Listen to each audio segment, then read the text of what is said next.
Hər birinizə salamlar, kanalıma yuvamınız xoş gəldiniz. Mən Nasim, bu yenidən yeni bir video ilə qarşınızdayım. Bu günləri məndən neçə vaxt istədiyiniz o videonu çəkirəm. Yəni olimpiyadalar haqqında hər şeyi bu günləri ətraflıca danışırıq. Ümidvaram videomu bəyənərsiniz. Yəni bəyənsəz like, bəyənməsəz dislike atıb kanala abunə olub öz fikrinizi şərhlərdə bildirməyi unutmayın. Hamınıza indidən xoş seyirlər.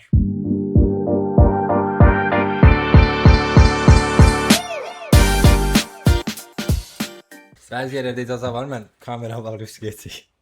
Mən desə necə xitab eləməliyəm, elə Asim. Necə istəyirsiniz? Necə istəyəndə ki, olsa mən istəyəm olmaqda, başa düşmədim.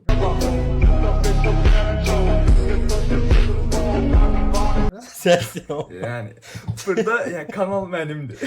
Olsun da, sən də mənimsən də, belə olur.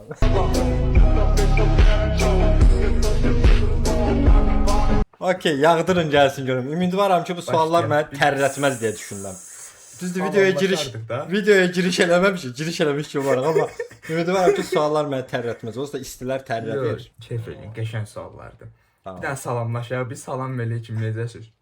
Salam. Biz 1 saat 13 dəqiqə normalda buradayıq. Discord-la əlləşirik ki, bəs rekordu başlada bilirik axır əvvəl. Yəni biz 1 saatda salamlaşmışıq. Discordlar əlləşmişik, arkadakı televizorla əlləşmişik, bu LED işıqlarla əlləşmişik. Sonra nə idi problem? Hə, kompüterin səsi ilə əlləşmişik. Əlləşmədiyimiz şey qalmır.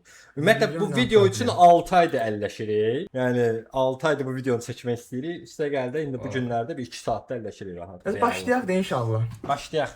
İlk belə yüngül suallardan. Olimpiyadalarda təxmini hansı növ suallar düşür? Əslində indi olimpiyadalar deyəndə bu çox geniş bir sualdır da. İndi olimpiyadalar Beynəlxalq hansı olimpiyadalarda? yəni çünki beynəlxalq olimpiyadaların özlərini qoyub işlənir. Azərbaycanda keçirilən olimpiyadaları nəzərə alsaq, həm fənlər vardı. İndi burada müxtəlif fənlər var ki, həm fən olimpiyadaları var, həm də həmin o fənlərin ixtisaslaşdığı olimpiyadalar var. Biz bunlara science-lar deyirik də. Məsələn, normalda fizika olimpiyadası ayrıdır, biologiya ayrıdır, kimya ayrıdır, amma elə olimpiyada var ki, science. Science nədir? Yəni elmi olimpiyada gedir. Elmi olimpiyadanın içərisində üçü birlikdə gedirlər. Məsələn, həm fizikadan sual düşə bilər, həm dünya görüşündən, təbiətdən, kimyadan belə suallar düşə bilər. Amma Azərbaycanda keçirilən beynəlxalq olimpiyadaların belə deyərəm ki, 95%-i riyaziyyat yönümlüdür. Riyaziyyat yönümlü sözünü də biraz açıqlamalı olsam, sadəcə riyaziyyat demək deyil də, içərisində məntiq də var, riyaziyyat da var, riyazi məntiq də var. Bu üçünü biraz qarışdırırlar. İstəyirəm bununla bağlı açıqlama biraz verim ki, ətraflıda, yəni izləyənlər də anlasınlar da söhbət nədən gedir.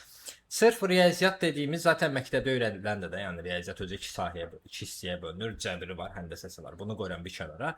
Yəni məntiq dediyimiz riyaziyyatla az əlaqəsi olub, daha çox məntiqi təfəkkürə. Düzdür, məntiq sözünü yenə məntiqlə açıqlamağın biraz absurd ola bilər, amma təəssüf olsun ki, onun bir qarşılığı yoxdur da. Yəni məntiq məntiqdir. Yəni belə deyim də, şəkillər, görsəllər və s. ilə bağlı suallar, hansı ki, beynin sol nahiyəsinə daha çox nüfuz edən suallardılar bunlar. O məntiqi suallar odur. Bir də var riyazi məntiqi suallar. Riyazi məntiqi suallar isə 2020-ci ildən bəri gələn, türklər ona yeni nəsil suallar deyirlər. Biz riyazi məntiq suallar deyirik. Hansı ki, tamamilə artıq içərisində həm məntiqin, həm riyaziyyatın. Yəni sadəcə riyaziyyatı bilməklə tapa bilmirsən də o sualları. Mütləq şəkildə nəsə bir təfəkkürünü də işə salmalısan. Bu səbəbdən də biz onlara riyazi məntiq sualları deyirik. Belə, yəni 95% olimpiyadalar bu yönümlü olurlar.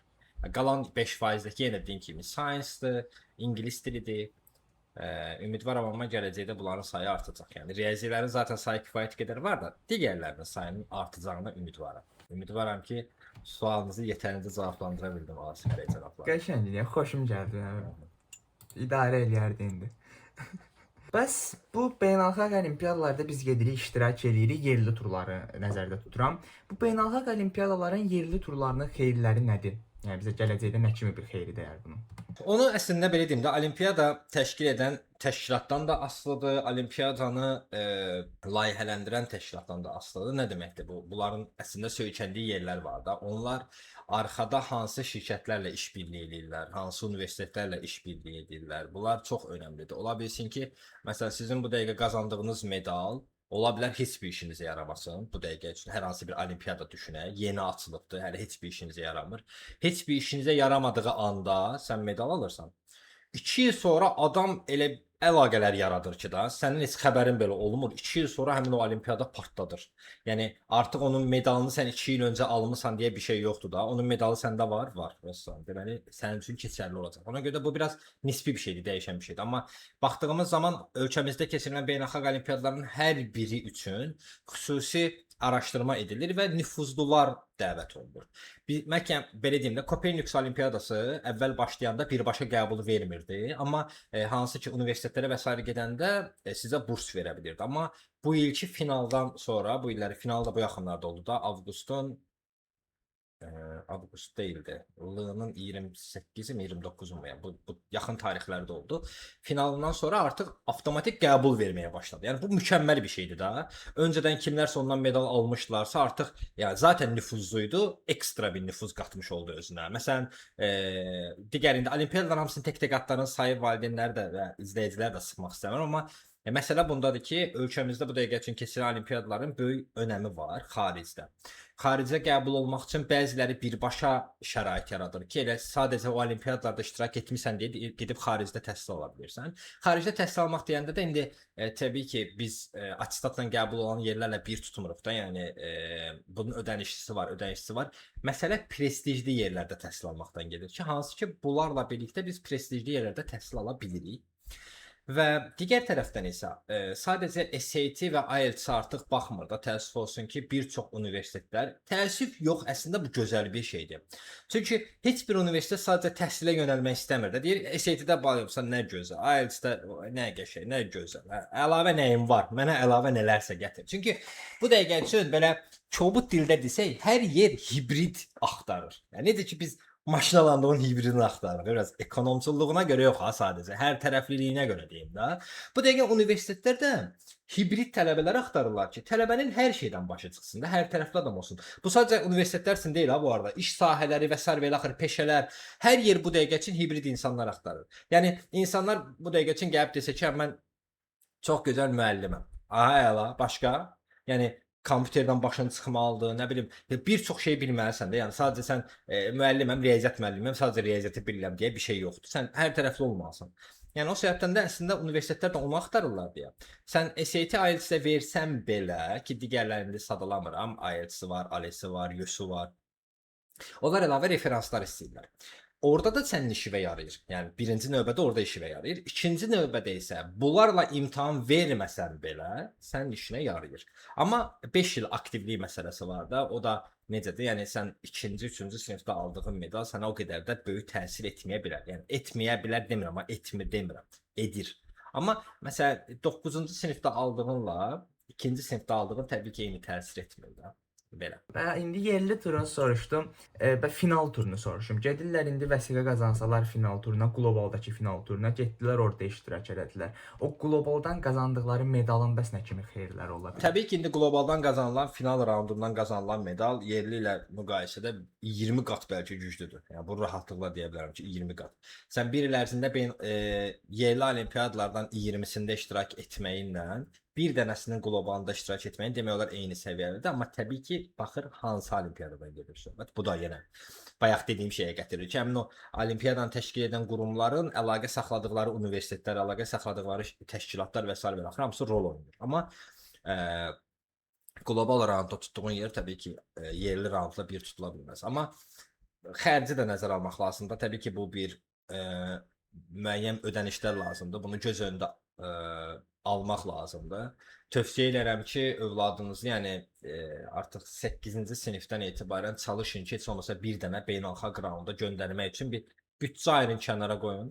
Mütləq şəkildə bir dənəsinin beynəlxalq raunduna getməklərini məsləhət görürəm. Hansı ki, bu top 10 Azərbaycanda keçirilən beynəlxalq olimpiyadalardan top 10 var ki, ən yaxşıları. Onlardan hər hansı birinə göndərməklərini məsləhət görürəm. Yəni həqiqətən də gələcəkləri üçün mükəmməl bir şeydir də o. Yəni orada iştirak yerlidən dediyim kimi, yəni 20 qata yaxın desəm yəqin ki, yanılmaram. İndi məni qınayanlar olar ki, bu necə bir rəqəmdir? 20 qat nədir? Amma yəni yanılmaram deyə düşünürəm. Yəni məncə elədir. Birbaşa qəbul verən universitetlər də var idi, yəni final raundunun medalı. Bəli. Timo verir, Kopernikus verir, AIMO verir. Birbaşa qlobaldan olarım, birbaşa qəbul. Yəni qəbul verirlər deyəndə o demək deyil, elə qlobalda getdim, iştirak elədim, hansı universitetə getsəm məni qəbul edəcək. Təbii ki, indi həmin o universitetin də prinsipləri var da. Elə universitet var ki, deyir ki, məsələn, SAT plus nəsə. Eləsi var deyir, nə bilim, SAT IELTS plus nəsə. Yəni universitetə dəyişir. Yəni elə universitet var ki, deyir ki, sadəcə nəsə, nələrim var, get gör. Get bax görə səhətin nə edə bilir. Yəni belə də var. İndi onların sayları çoxluq təşkil etmir.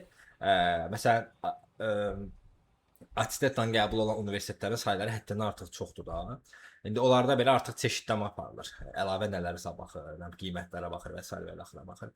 Çox dəyişən, biz çox araşdırılmalı, çox uzun izah edən şeylərdirlər də bunlar. Ona görə mən sadəcə indi qısa özət kimi keçirəm, amma işin təməlində çox şey var. Amma qısa olaraq cümləmi belə yekunlaşdıra bilərəm ki, həm indiki təhsilləri üçün plusdur, burada iştirak etməkləri, həm də gələcək üçün həmişə plusdur da bu. Yəni o səbəbdən də burada mənfi bir şey yoxdur. Yəni mənfi bir şey varsa sadəcə indi valideynlərin cibinə biraz zərər ola bilər, amma məncə təhsildə önəmli heç nəyə xərc çəkəcəksən ki, bu dəqiqə üçün gedib hər hansı bir zaten ailəvi həftədə bir dəfə gedib hansısa bir restoranda oturub yesən, içsən, təxmini 3-4 olimpiyadanın, yerli keçirilən olimpiyadanın qiyməti ilə eyni şeyə gəlib çıxacaq da.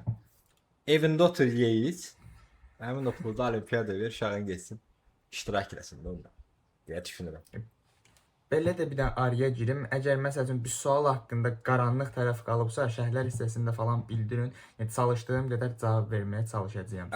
Olar. Ya da ki bir dəfə belə eləyə bilərik. Əgər ki şərhlərin sayı həddindən artıq çox olsa, mənim də sözüm olsun, sırf şərhləri cavablandırmaq üçün bir video çəkərik.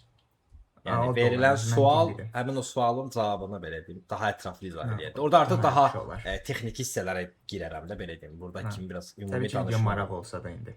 Maraq olsa. İndi bəs bu beynəlxalq olimpiadalar olur. Sonra bizim ölkəmizin keçirdiyi RUFO var, RFM var. İndi RFM biraz daha uşaqlara meyillidir, uşaqlara yönümlüdür. RUFO-dan danışaq biz. Bu RUFO ilə beynəlxalq olimpiadaların fərqi nədir bəs? Yəni RUFO-da getdilər, iştirak edədilər, medal qazandılar, bir də beynəlxalqdan medal qazandılar. Yəni Azərbaycanda dəyəri, xaricdə dəyəri. Azərbaycanda bu dəqiqə üçün hələ ki tam olaraq beynəlxalq olimpiadalar öz dəyərini görə bilmir deyə düşünürəm. Yavaş-yavaş da bu biraz müddət alacaq. Hələ yeni formalaşır da hər şey. Amma ümidvaram ki bu da o ayrı sualdır. Ora girməyin. Yəni alacaq dəyərini mən buna inanıram. Çünki bütün dünya artıq buna inanır. Məsələn, adi bir şey götürək. AI bu illər indi Azərbaycan ilk dəfə idi də komanda göndərirdi. Düzdürmü? Dövlətin dəstəyi ilə bu arada getdilər ha. Bizim şagirdlərdən də Milli Mehdi Əziz də getdi də.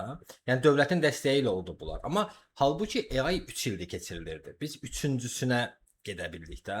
Yəni sadəcə bilsin necə birazcıq bu dövlət qurumları bu şeylərə ya çatdırılmır, ya düzgün çatdırılmır, ya araşdırmacılar düzgün aparmırlar deyə birazcıq geridə qaldıq. Təəssüf olsun ki, bununla bağlıdır sıxıntılar. Amma inanıram ki, bu da beynəlxalq olimpiadalarda Azərbaycanda istədiyi nüfuzu görəcək ki, məncə bu dəqiqə üçün, yəni 2-3 il öncə ilə müqayisədə bu dəqiqə üçün zaten istədiyini görübdü, amma daha yüksəyə qalxacağına inanıram. RUFO-ya gəldikdə isə RUFO xaricdə də tanınan bir şeydir. Çünki RUFO Azərbaycanın dövlətin bir nömrəli olimpiadaları bütün hər yerdə tanınan bir şeydir. Məsələn, əgər ki sənin RUFO-da tutduğun bir medal varsa, xaricdə universitetə gedəndə onu təqdim edə bilirsən. Çünki sən Azərbaycan dövlətinin keçirdiyi ən nüfuzlu olimpiyadada medal qazanmısan. Yəni bu təbii ki, sənin üçün plusdur. Yəni düşünməsinlər ki, RUFO medalı ilə xaricdə eləmək olur. Amma buna RFM və Lütfuzadəni qata bilməyəcəm. Təəssüflər olsun ki, amma RUFO-da da yer tutmaq üçün zaten təməlində bu Lütfuzadədə RFM-də iştirak eləməlisiniz ki, təcrübə qazanasınız da, yəni bununla bağlı. Amma beynəlxalq olimpiyada ilə bunları eyni yerə qoymaq olmaz. Yəni biri dövlətin ən yaxşı olimpiyadasıdır. Bu beynəlxalq olimpiyadalardan elələri ola bilər ki, indi adını saymaq istəmirəm ki, RUFO-dan yüksəkdirmi? Yüksəkdir. Azərbaycanda elə beynəlxalq olimpiyadaları var ki, hansı ki RUFO-dan daha yüksək prestijə malikdir da. Məsələn, elə adi birini deyə bilərəm, AIMO məsələn. AIMO Asiya ölkələrində əgər ki siz universitetə daxil olmaq istəyirsə, təbii ki bu RUFO-dan daha yüksək prestijli bir olimpiyadadır. Amma o demək deyil ki, RUFO zəifdir, xeyr. Yəni RUFO zaten RUFO-nun finalçıları, yəni IMO-da gedib iştirak edirlər ki, IMO-da dünyanın ən güclü, yəni International Matematik Olimpiadadır. Yəni onun üstündə bir riyaziyyat beynəlxalq olimpiyadası adında bir qurum yoxdur. Yəni ən yüksək odur. Zaten RUFO-nun finalçıları da ora getdiklərinə görə, yəni Bəziləri düşünə bilərlər ki, bu beynəlxalq olimpiyada və Rufo səviyyə fərqləri var Rusiya, amma yanılırlar yəni. Rufo kifayət qədər səviyyəli olimpiyadadır. Belə. Amma RFM və Rufo'nun Lütfüzadə açdığı də qapılar falan. hə, bəli. Rufo'nun açdığı qapılar yəni xeyri deyirdi uşaqlara. Əlbəttə ki, əlbəttə ki, yenə deyirəm və orada da iştirak üçün öncədən bu Lütfüzadə RFM kimi olimpiyadalarda yer tutmaq lazımdır da. Yəni ümumiyyətlə də nə olursa olsun plusu var da. Birincisi ödənişsizdir, düzdürmü? Hər hansı bir ödəniş ödəyirsiniz RFM, Lütfüzadə, Rufo üçün. Yox. Yəni ödəmirsən, düzdürmü? Yəni amma baxdığımız zaman suallar yaxşı olur. Maraqlı suallar hazırlayırlar. Qəşəng suallar. Axır illərdə lap belə qəşəng salırlar. Hardansa kopyalayırlar, kopyalamırlar və s. o şeylərə girmək istəmirəm. yəni Amma suallar maraqlıdır. hə, sualların 90%-i kopyalamaqdır. Yəni onu deyim də, bu reallıq budur. Yəni təəssüf ki, reallıq budur ki, suallarımızın istər Lütfüzadə, istər RFM, istər Rufo suallarımızın 90%-i kopya ola bilər, amma yəni kopya biri var ki, elə olduğu kimi copy paste yoxdur. Yəni təbii ki, üstündə dəyişiklik eləyir, o ayrı məsələ. Yəni bir zəhmət onu da eləsinlər. Hə, amma amma yəni suallar samballı suallar olurlar. Məktəb səviyyəsini üstə çıxaracaq suallardır. Həqiqətən də orada medal qazanan uşaqların fərqlənməyi 100%, yəni orta səviyyəli bir şagird ola bilməz ki, gedib orada məktəbdə ki, yüksək səviyyəli şagirddən yüksək bal. Mümkün deyil də bu da. Yəni uşaqların konkret olaraq səviyyələrini müəyyənləşdirən olimpiyadalardır və bu səbəbdən də məktəbdəki müəllimlərin, ümumiyyətlə dövlət müəssisələrində işləyənlərin hər birinin ora daha belə deyim də baxışları oradan götürürlər. Deyirəm ki, nəticələri, statistikaları oradan götürürlər ki, yəni bu şagird üçün nələr eləyə bilərik belə. Yəni lisey müəllimləri, lisey direktorları məktəb direktorlarla müqayisədə, yəni bu təəssüf olsun ki, belədir da. Lisey direktorları çox məsuliyyətli yanaşırlar işlərə, çox məsuliyyətli. Çünki onun adıdır. Yəni məktəb direktorlarının 50% belə yanaşırlarsa, məktəbimin adı deyə bir şey varsa, lisey direktorlarında bu 100%, 100% deməyib 99% belədir. Ki onlar o şeyə çox titizliklə yanaşırlar, titizliklə üzərində işləyirlər. Amma bizim elə bir ki, indi bu İMO ilə bağlı sualım var, yoxsa ora özüm keçid edeyim. Varında elə bir sual İMO ilə bağlı. İMO ilə məncə yox idi. Yox idi. Məsələn, bizim Rufo komandamızın, yəni İMO-ya gedən komandamızın ən böyük minuslarından biri nə idi? Heyətin düzgün seçilməməsi. Yəni onlarla xüsusi hazırlaşmaq lazımdır, xüsusi müəllimlər ayrılmalıdır. Bunu biraz daha uzun müddətdə eləmək lazımdır ki, onlar tam olaraq gedib performans göstərə bilsinlər də. Bununla bağlı biz Space TV-də də çıxış eləmişdik. Elvin Baskaldın verilişində mən çıxış eləndə demişdim ki, bizim sadəcə komandamız hazır deyildi. Yoxsa riyaziyyatla bağlı Azərbaycanın heç vaxt sıxıntısı olmayıbdı. Yəni riyazi təməli güclü bir dövlətimiz var. Amma nə olursa olsun, nəyəsə arxa olmaq olmaz da, elə biz riyaziyyatçıyıq deməklə olmur ki, üstündə işləmək lazımdır, üstündə çalışmaq lazımdır və bunun üçün də əgər yerli mütəxəssislər kifayət eləmirlərsə, xaricdən mütəxəssis gətirmək lazımdır. Amma məşğul olmaq lazımdır ki, gedib yer tutsunlar. Yəni Rufoda qızıl medal qazanan şagirdlərin, yəni belə deyəlim ki, Azərbaycan dövlət müəssisələrində təhsil keçən müəllimlər var ki, neçəsi mənim tanışım, mən özüm belə hər dəfəsində hətta onunla bağlı yadıcısı dərslərdə də nə qədər belə olubdu da zarafatlarımız. Yəni ciddi şəkildə bu uşaq Rufoçu başı tamamilə fərqlidir də. Yəni də sən müəllim olaraq əgər qəbul eləmirsənsə ki, bu uşaq səndən üstündür, o zaman sən müəllim deyilsən də deməli. Bu buynuz qulağı keçir də. Yəni nə olursa olsun keçir. Əgər kəsməsən, qabağını almasan keçir. Yəni sən qəbul eləməlisən ki, Rufoda qızıl medal qazanan şagird savadlıdır da, çox savadlıdır. Onların bilirsiniz şey kimidir bu, biraz vergi kimi bir şeydir də. Bu uşağa ilahi bir vergi verib, bu baxanda başqa şey görür də o sualda. Sən başqa şey görürsən, o başqa cür yanaşır o suala və yəni buna dəstək olmaq lazımdır. Yəni onun üçün də dəstək olanda yenə deyirəm xüsusi mütəxəssis olmalıdır da. İşlədikcə dərsdə özümüz də fikir veririk. Yəni əvvəllər yenə cəhənnəm şeydir. Ancaq stabil bir həlli olan suallar idi. Yəni bir dənə həlli var. Əzbərçi suallar. Amma yəni məsələn məcbur düstur var idi, o düsturu bilməlisən yazmalısan. Amma axır illərdə məsələn 23, 24, 25, yəni bu il keçirilən imtahanda, yəni başqa yollarla da yanaşa bilirdin suallara. O məsəl üçün yaxşı idi. Bəli, onu deyirəm ki, əzbərçilikdən çıxır da artıq. Hə, yavaş-yavaş şey olur o da. Sağ olasınız, bir dənə sualıma özünüz əlavə cavab verdiniz. Azərbaycanda beynəlxalq olimpiyadalara verilən dəyəri falan necə qiymətləndirirsiniz? Yəni o çıxıram indi. Tamam. Keçirəm başqa bir suala. Bəs dediniz indi Azərbaycanda lazımi dəyər görmür də. Bu dəyərin görülməsi üçün, lazımi dəyəri görməsi üçün olimpiyadalara hansı dəyişikliklər olmalıdır sizcə?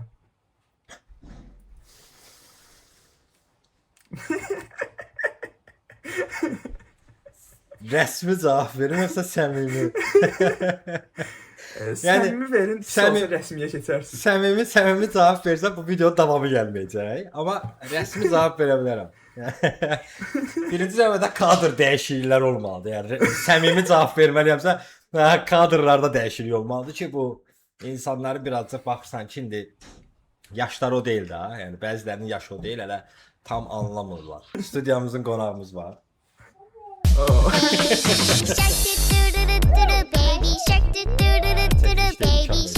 Baby shark, Get qapını. mommy shark, do do do do do do, mommy shark, do do do do do do, mommy Dəsmal da shark, atırlar, yox. Boksun dəsmal, dəsmal. Daddy shark daddy shark Tez ol. Tez ol.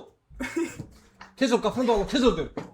Beynəlxalq olimpiyadalar əslində belə deyim də, indi beynəlxalq olimpiyadalara keçirən qurumlar, Azərbaycandakı distributorlar və s. əllərindən gəldiyi qədər yavaş-yavaş görürəm ki, artıq inteqrasiya edirlər. Həqiqətən də məktəblərdə də artıq rəğbət görməyə başlayıbdı. Müəllimlər də müsbət yanaşırlar buna. Yəni ən azından uşağın inkişafı üçün də hər şey qoydum bir kənara. Ən önəmli strukturu valideyn strukturudur. Yəni məktəbdəki müəllimləri də yönləndirən valideynlərdirlər. Təbii ki, müəllimlər öz təbliğatını aparırlar məktəbdə. Məsələn, deyir ki, hansısa olimpiyadaya get, düzdürmü? Amma yenə də burada valideyn necə deyim, belə məfhumu qalır da ki, valideyn əgər ki dəstəkçidirsə şagirdinə, qalan bütün qapılar açılır deyə düşünürəm. Yəni öncəlik bu işdə məncə valideynlər və şagirdlərin istəyi, ikincisi də ki valideynin dəstəyi. Yəni bu ikisi bir olandan sonra müəllim özü də həvəslənir. Niyə də? Yəni hansı müəllim həvəslənməz ki? Yəni şagirdi gedir, Şagird uğur istəyirsə qazanır, ki. gəlir, hə, yəni niyə də həvəslənməsin ki? Deyə düşünürəm. Amma dediyim kimi də biraz zaman alacaq, amma hər şey yerinə oturacaq deyə inanıram. İndi keçək başqa bir suala. İndi olimpiyadalara hazırlaşan şagirdlərə nə kimi tövsiyələr verərsiniz? Yəni məsəl üçün self-study hazırlaşırlar özləri. Belə deyim də, indi təbii ki, o qədər də geniş videolar paylaşmasaq da, məsələn, bizim kanalımız özü dəstəkdir. Nə qədər riyaziyyatçılar var, kanallarında videoları paylaşırlar, izahlar verirlər. Yəni sadəcə YouTube-da düzgün araşdırma edəndən sonra əslində bəzi kanallarımız var ki, həqiqətən də qəşəng videolar çəkirlər, nələrsə eləməyə çalışırlar. İndi bunu keyfiyyətli, keyfiyyətsiz qoyuram bir kənara da, indi adamın bacardığı budur. Amma əsas önəmli olan onun hansı görüntü ilə paylaşdığı deyil. Önəmli olan onun hansı belə deyim strukturda düzəltdiyi deyil də. Onun nə dediyi, Niyyəti. fikri necədir. Yəni önəmli olan odur. O səbəbdən də YouTube'larımızda bir dəqiqə YouTube'da Azərbaycan riyaziyyatçılarından kifayət qədər videolar var, kifayət qədər özlərinə dəstək ola biləcəklərinə inanıram. Yəni eləyə bilərlər özləri üçün materiallardır. Hansı beynəlxalq olimpiyada qurumuna desən, sənə materialları atır. Hətta heç atmağına ehtiyac yoxdur. Saytlarında birbaşa var. Tərcümə ilə bağlı sıxıntı yaşayırsansa, süni intellekt dövrüdür. Bu dəqiqə istənilən sualı at, tərcümə edib. Hətta sualın bəzi suallar var ki, izahına birbaşa elə süni intellekt dəstəyi ilə də baxa bilərlər. Yəni bu dəqiqə üçün həqiqətən də çox köməkçidirlər də süni intellektlər. Mən özüm belə bir çox işimi süni intellektlərlə edirəm də, nə yalan deyim. Yəni bu dəqiqə istənilən hər hansı bir riyaziyyatçı məncə deyə bilməz də bunu. Əgər Ali Nesindir də səhv eləmirəmsə, soyadını səhv deyə bilərəm. Ali Nesin var, Türkiyənin bir nömrəli riyaziyyatçısıdır. Ya o belə deyir ki, yəni süni intellektə bu dəqiqə süni intellekt inanılmazdır. Adamın izah eləmədiyi teorem yoxdur da. Yəni hər hansı bir teorem əgər ki isbatı yoxdursa, deməli, yəni belə deyim də, hər hansı bir teoremdirsə, Ali Nesinin onu isbatləməmə ehtimalı yoxdur. Adam super riyaziyyatçıdır. Hətta Türkiyədə şey düzəldibdi də o. Matematik köyü var onun. Bildiyim bir Amma dənə saqqallı kişi deyirsiniz Hə, belə. gör- Şirindayda. Bəli, bəli, Ali Görmüşəm o. Nesin. Çox qəşəngdir. çox, yəni Hə. üst səviyyədə bir adamdır. O belə artıq, yəni qəbulləməmək bizə hara qədər övünə bilərsən də. Bu dəqiqə üçün ən yaxşı 5 riyaziyyatçının bir tərəzinin bir gözünə qoy. Bir dənə süni intellekt eləyər ya yox da. Bunu vaxtı ilə hardasa bundan bir 15 il əvvəl şahmat üstündə demişdilər. Yəni bir insan necə keçir, insanın yaratdığı şey insan necə keçə bilər deyirdilər. Ya bu dəqiqə üçün stok fişi hansısa şahmatçının udma ehtimalı var. 5 dənə ən yaxşı Grandmaster bir yerə gəlsin. O Grandmasterlar uda bilərlər stok fişi və yaxud da Alfa Zero'nu. Mümkün deyil. Yəni bəlkə dirəşdələr bir 2-3 gün oynasalar bəlkə heç qala bilərlər, amma uda bilməzlər. Yəni mümkünatı yoxdur da onun da. Yəni o səbəbdən də indi riyaziyyat da elədir. Bu dəqiqə üçün süni intellekt bir il bundan əvvəl hansısa bir yerə qədər gedə bilirdi, ondan sonrasını aşa bilmirdisə, bu da gəl. İlişir. Yoxdur da heç nə, yəni limiti yoxdur da yaxşı bunun da. inkişaf eləyib. Hə, eləyə bilmədiyi şey yoxdur, hesablaya bilməyəcəyi şey yoxdur. Söhbət təbii ki, indi ödənişlidən gedir, onu indi deyək, sonra yazacaqlar ki, indi mən atıram heç yaza bilmir falan. Təbii ki, biz ödənişlər pro versiyalarından danışırıq da biz təbii ki. Ödənişsizi hər şeyi açıq verəsi deyirlər ki. Nəylə soğan yesinlər. bunu düzəldənlər də qazanmazlar ya, yox. İndi biraz da şəxsi bir sual verəcəyəm sizə. Ayda başda tərləməli yer buraydı. Buradaydı. Ya, çox da elə şey deyil. Tamam. Belə siz özünüz olimpiyadalara, uşaqları hazırlaşdırmağa necə başladınız? Yəni nə vəsilə oldu buna da? Dediniz ki, mən uşaqları olimpiyadaya hazırlaşdıracağam. Belə deyim də mən ümumiyyətlə də uzun müddətdir işlədiyim sahələr nələr olubdu? Riyaziyyatla zaten həvəsim oldu mən riyaziyyat. Riyaziyyat üzrə oxumamışam bu arada. Mən ixtisasım riyaziyyat olmayıbdı da. Mən ixtisasım kimya biologiya olubdu. Sonra onu magistrında kimya üzrə davam etdirmişəm. Üzvi kimya üzrə mütəxəssis olmuşam. Bakıda 1-ci pedaqoji universitetdə oxumuşam. Kimya biologiya müəllimliyi. Sonra Bakı Dövlət Universitetində oxumuşam. Üzvi kimya üzrə mütəxəssislik. Amma informatikanın, yəni mən riyaziyyatı qoyuram bir kənara, informatikaya dəhşət marağım olubdu da, dəhşət marağım olubdu və təbii olaraq da ki, informatikanı bilmək üçün də sən riyaziyyatı bilməlisən və belə riyaziyyatı da sevən adam olmuşam da, həmişə sevmişəm riyaziyyatı. Kimyanı sevmişəmmi? Çox, amma açığı ilk başlanğıcım maddiyyat üzərindən olubdu. Yəni nə yalan deyim də. Kurslarda və sair müraciətlərim olurdu. Kimyaların saatları o qədər də çox olmurdu. İnformatikanın, riyaziyyatın saatı daha çox olurdu. Həm riyaziyyat, informatika magistrda da lazım olurdu. Magistra qəbul vaxtı indiyənə qədər də elədir də sistemdə 3 dənə fəndən imtahan verirsiniz də. Məntiqdir, informatikadır, ingilis dilidir. Ya orada da məntiqlə informatikanın hər ikisini bilirdim. Yəni riyaziyyatı bilirdim, məntiqi də zaten universitet vaxtında həvəsimiz olurdu, belə IQ testləri və s. olurdu. Onlar işləyirdi, belə maraqlı gəlirdi deyə işləyirdi. Yəni hər hansı bir şey gütmürdü. Sadəcə həvəsim vardı, işləyirdim və gördüm ki, bu mənə CV-mə müsbət bir şey qazandırır da bu da. Getdiyim yerlərdə nəinki kimya, daha çox bunları istəyirlər, daha çox tələbat var. O səbəbdən həm həvəsim vardı, həm də tələbat. İndi nə qədər də həvəsim var. Daima öyrənirəm. Öyrənməyən, yəni bir adam deyirsə ki, mən möhtəşəməm dediyi anda o adamdan gərək ümidlizəsən də. İndi nə qədər şey öyrənmişik. Bax, neçə ildir mənlə birlikdəsən? 2 il olar da, düzdürmü? Olar. Nə qədər yeni şey öyrənmişik də, düz deyil. Yəni hər dəfəsində keçən illə bu il arasında yəni dağlar qədər fərq var. Əlbəttə ki, hər dəfədə yeni bir şey çıxır da. Yəni yeni bir şey çıxan kimi bir yerə not edilir ki, bax bu maraqlıdır və onun üzərinə düşüb biz də orada nəsə matruşka kimi də riyaziyyat. Eynən. Maraqlı şeylər çıxır və açdıqca çıxır içindən. Və maraqlıdır da. Yəni heç vaxt canımız sıxılmayıb da. Hansısa bir dərsdə belə can sıxıntısı ilə qoşulduğumuz olub heç yəni. Ən sıxıcı sualı belə maraqlı gəlir adama. Belə də, yəni o səbəbdən düstur falan olur, özümüz tapmağa çalışırıq. Teorem falan şey eləməyə, isbat eləməyə çalışırıq. Olimpiadalarla bağlı da belə oldu da. Yəni bizdə müəllimlər var idi, olimpiyatçı müəllimlər var idi. Hansı ki, köhnə işlədiyim qurumlarda belə deyim ki, və onlar bəzi suallarda sıxıntı yaşayırdılar. Hansı ki, mənə deyirdilər. Çünki orada artıq müəyyən bir məntiq lazım idi. Məndə ki, biraz belə deyim də, qurdam da elə şeylərdə. Məsələn, Yaponiyanın tədris kitablarını araşdırırdım, Ruslarınkini araşdırırdım. Yəni xarici mənbələri informatikanı yaxşı bilirəm deyə girirdim saytlarda və s. qurcalanır nələrsə tapırdım da həmişə. Mən yeni bir metodlar, yeni suallar, özümdən yeni suallar kəşf edirdim, belə yazırdım və s. və axır. O səbəbdən də araşdırma çox edirdim deyə. O sualları görəndə mənim üçün həmişə önəmli olubdu da. Yəni çətin sual qoyuram bir kənara. Çətin suallar var ki, baxanda adamın əti tökülür. Sən bunu eləməsəm yaxşıdır, amma bir də var maraqlı suallar da. Müəllimlərimiz uşaqların suallarını gətirirdilər, kitabçalarına və s. baxırdım da. Gördüm ki, oydu. 4-cü sifə düşən suala baxdı. Adama ləzzət verirdi da. Yəni o qədər, yəni uşaq sadəcə riyaziyyatı bilməklə bunu həll edə bilməz də. Ekstra nələrsə lazımdır və müəllimlər də bunun sadə izahlarını istəyirdilər deyə oradan yaranmışdı. Əslində mən orada idarəçi idim, yəni idarə heyətində idim. Əslində təhsillə bağlı deyildi mənim işim. Sadəcə müəllimlərin indi bu yanaşmalarına və s. görə gətirdilər sualları, mən də baxırdım deyə. Oradan həvəs yarandı və ondan sonra da gördüm ki, bu sahə lazımdır və özüm başlamamışam qətiyyən. Ad vermək istəyirəm, amma bir şəxsin belə deyim də, yönəltməsi ilə bu yerlərə gəlmişəm əslində, nə yalan deyim də. Yəni onun qatqıları olubdu. Amma sonra da görmüşəm ki, məndə nəsə alınır. Davam eləmişəm bu yolda. Olimpiyadalara falan hazırlaşmaq üçün, bir nəticə əldə etmək üçün təxmini gündəlik nə qədər bu ilə məşğul olmaq lazımdır? Gündəlik deməzdim, ümumiyyətlə heç bir şeylə gündəlik məşğul olmaq lazım deyil əslində. Bunu həftəlik olaraq hesablamaq olar da. Gündəlik çünki planı əgər ki gündəlik qursanız, məsələn, günün bu saatından bu saatına kimi falan şey eləyəcəm, bu saatından hər gün fizik işləyirsən məsələn, hər gün. Yox, bezərəm. Amma əslində bir yandan işləyirəm. Çünki məsələn 200 tapşırıq olursa, 100 bölürəm onu. Amma yenə də tam da belə eyni mövzu olur da yenə də. Amma məsələn elə var ki, həftəlik olaraq da məsələn müəyyən gün fizika daha çox işləyirsən, müəyyən gün daha az işləyirsən. Düzdür. Məsələn, Ona görə hazırlıqdan bir gün qabaq daha çoxdur. Həftəlik olaraq götürsək, həftədə 10 saat orta səviyyəyə çatmaq üçün idealdır. Həftəlik 10 saat elə orta səviyyəyə çatmaq üçün. Bunu əgər ki belə irəli səviyyə, professional səviyyəyə gətirmək üçün o zaman Mən kimi olmaq istəyirsə, məsələn 20-25 saat lazımdır. həftəlik həftəlik 30 saatdan az belə deyək də, limit necədir? Həftəlik 30 saatdan az var. Bu bir çox yerdə belə hesablanır da, artıq gündəlik məsələsi yoxdur da.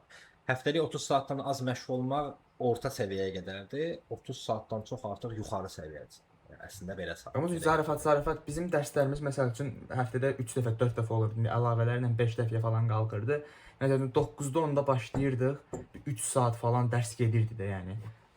Babat işləyirdik məsələn. Amma 5 gün elə 6 bazar da əlavəsi ilə birlikdə yoxsa həftəlik. Onun da əlavəsi olurdu. Yəni İndi hələ bu ortalama belə bir 40 saata yaxın işləyirdi də bizə. Bu indi dərsdə işlədiyimiz ayrı, plus da yəni evdə də özünüz işləyirsiniz axı. Tapşırıqlar atılırdı məsəl üçün işləyirdim. Mən təkcə dərs qismini deyirəmsə. Bəs indi bu olimpiyadalardan qabaq bir insanlarda stres ola bilər də. Məsəl üçün mənim ilk olimpiyadamda da babat bir stres var idi məndə. Bu stresin öhdəsindən necə gəlmək olar?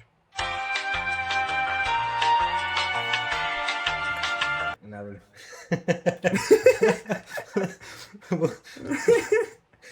Əslində necədir? Məsələn, mən özüm də hər hansı bir imtahan və sair işləyəndə da komfort zona deyə bir şey var insanlarda. Elə insan var ki, öz komfort zonasında hər şey super. Məsələn, Messiyə sən futbolla bağlı sual ver, dayandıra bilməyəcəksən, danışsın ki, danışsın. Düzdür.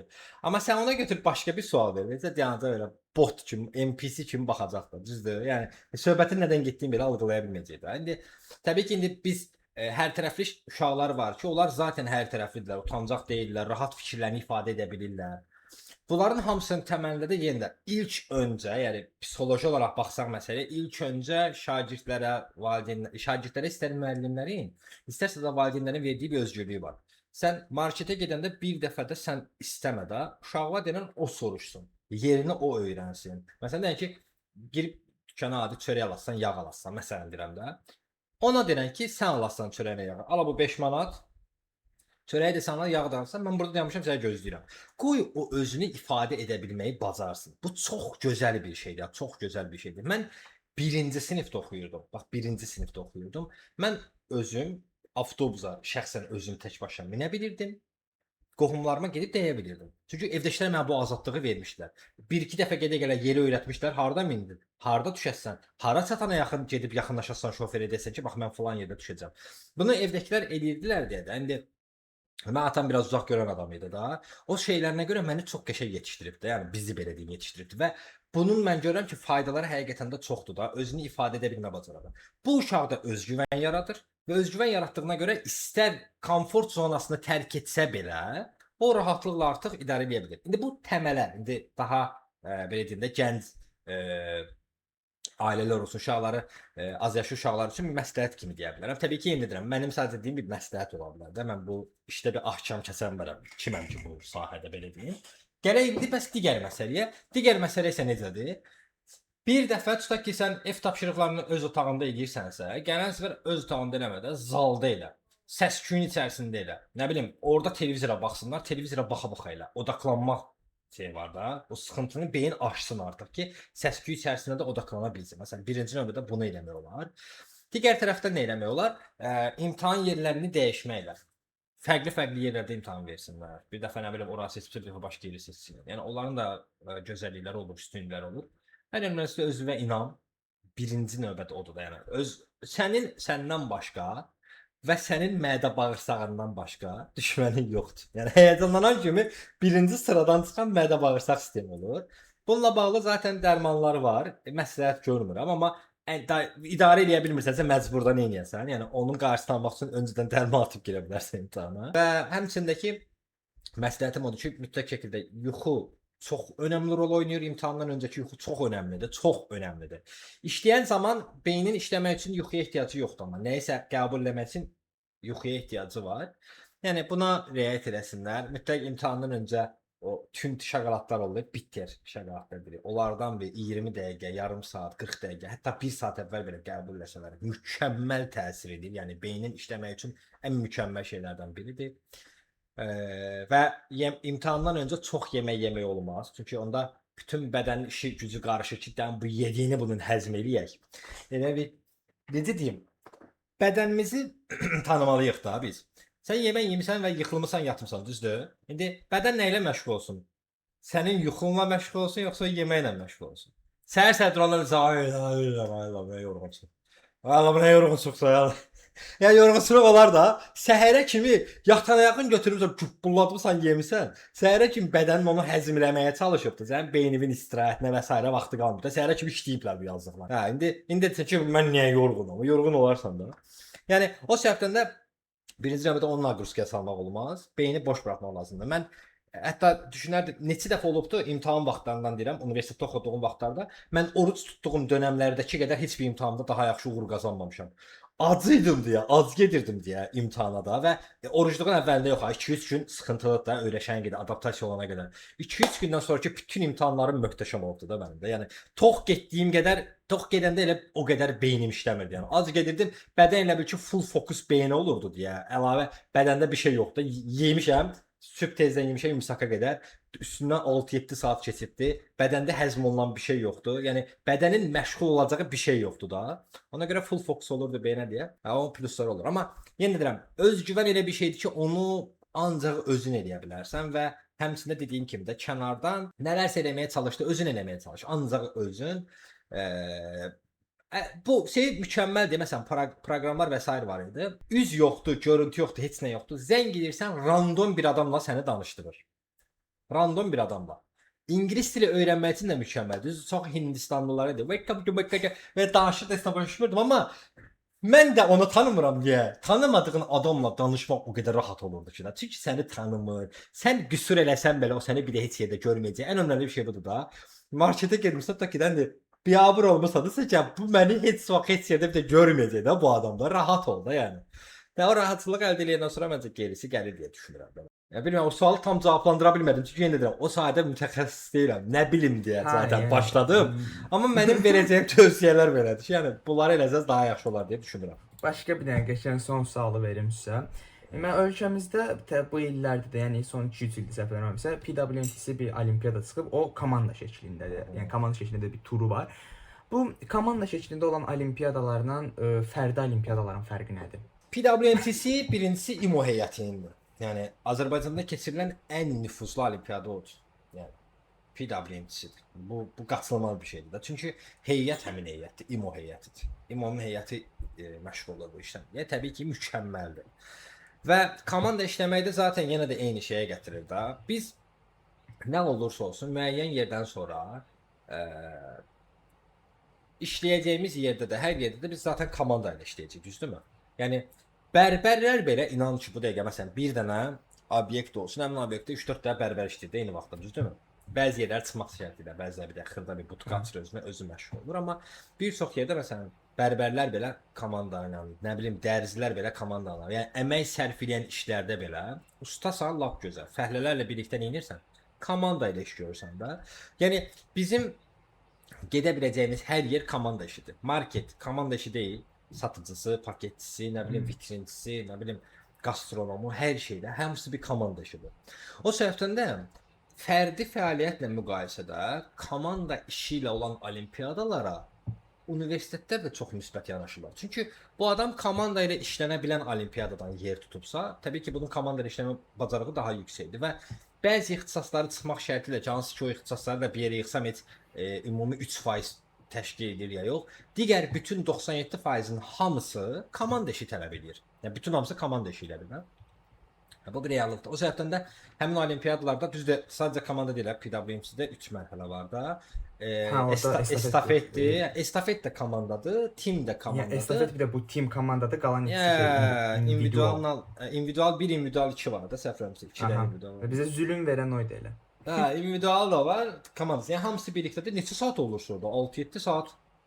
Çox olduq. var. Yəni elə bilin 9-da falan girdik. Arada düzdür fasilə falan da verdilər, amma deyirsən bir 4 gün falan oradan çıxa bildik də biz.